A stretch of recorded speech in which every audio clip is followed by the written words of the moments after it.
Imagine for a second that you could just rewrite reality. Like, would you rather have a cheat code to, I don't know, walk straight through walls or be the master programmer who codes the physics engine so flawlessly that you just win without ever breaking the rules? Welcome to this deep dive. Today we're actually decoding a really dense, mystical text from 1952 about the biblical Exodus. Yeah, and it really gets into the very fabric of reality and what the ultimate future looks like, which is wild. Right, exactly. And our mission today is to figure out why this text argues that ordinary, everyday nature might actually be, far more miraculous than spectacular supernatural events. Okay, let's unpack this. The text sets up this really wild paradox about miracles, kind of dividing them into two distinct camps. Yeah, so you've got miracles that completely shatter the laws of physics. I mean, think of the classic Exodus story, right? Splitting the sea or turning water into blood. The flashy stuff. Exactly, the flashy stuff. But then the text contrasts those with miracles that are completely hidden within nature. These are events that just look like, lucky breaks or shrewd political maneuvering. Like the story of Purim, right? Right, where an entire community is saved from destruction, not by lightning bolts from the sky, but through a string of perfectly timed, seemingly ordinary coincidences in the royal court. Here's where it gets really interesting, though. The text argues that those hidden, coincidental miracles actually come from a much higher divine source than the ones that break the laws of physics, which sounds totally backwards. It really does. But going back to that video game idea from earlier, a supernatural miracle is basically just the player typing in a cheat code. It breaks the game to get the result. But a natural miracle is like that master programmer creating a system so perfect that the game just naturally produces an impossible-seeming win without a single glitch.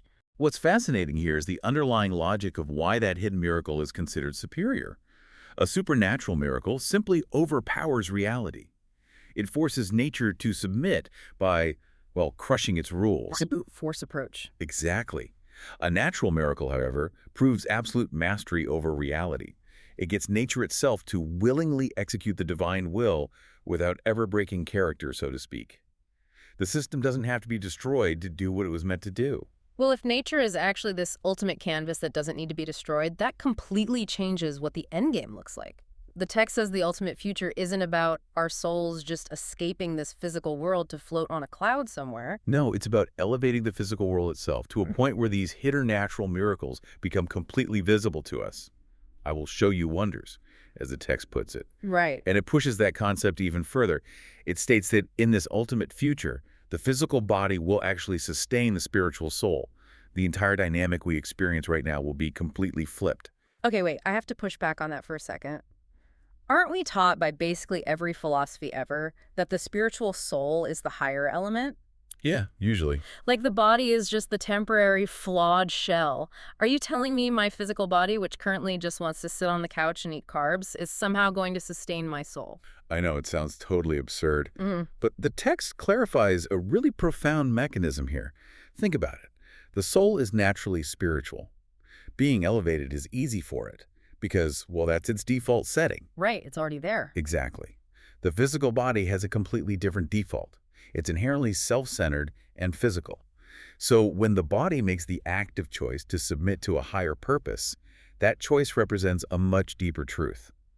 The body's active, difficult submission bends reality in a way the soul's passive spirituality never could. Wow. So it's the difference between being born a marathon runner and training for one when you absolutely hate running? Yes, exactly. The effort is what makes it valuable. Which brings us to how we actually get to this elevated state.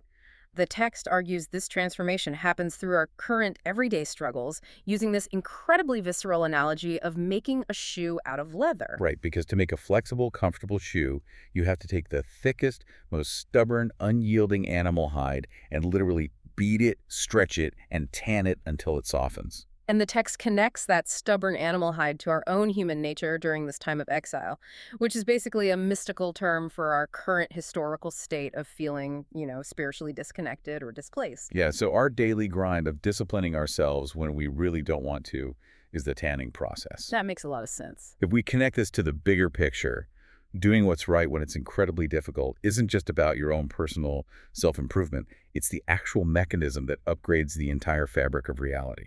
So just biting my tongue in a frustrating meeting instead of snapping, Or choosing empathy when I am absolutely exhausted. That's softening the leather. Yeah, you are doing the hard work of making nature flexible enough to hold a higher reality.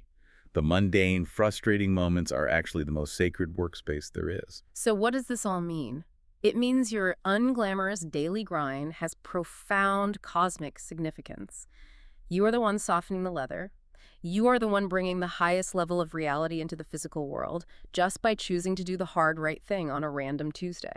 Nature isn't the obstacle, it's the masterpiece waiting to be finished. I love that.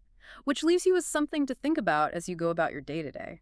If the highest form of reality is perfectly hidden within the ordinary laws of nature, what everyday coincidence in your life might actually be a perfectly disguised miracle?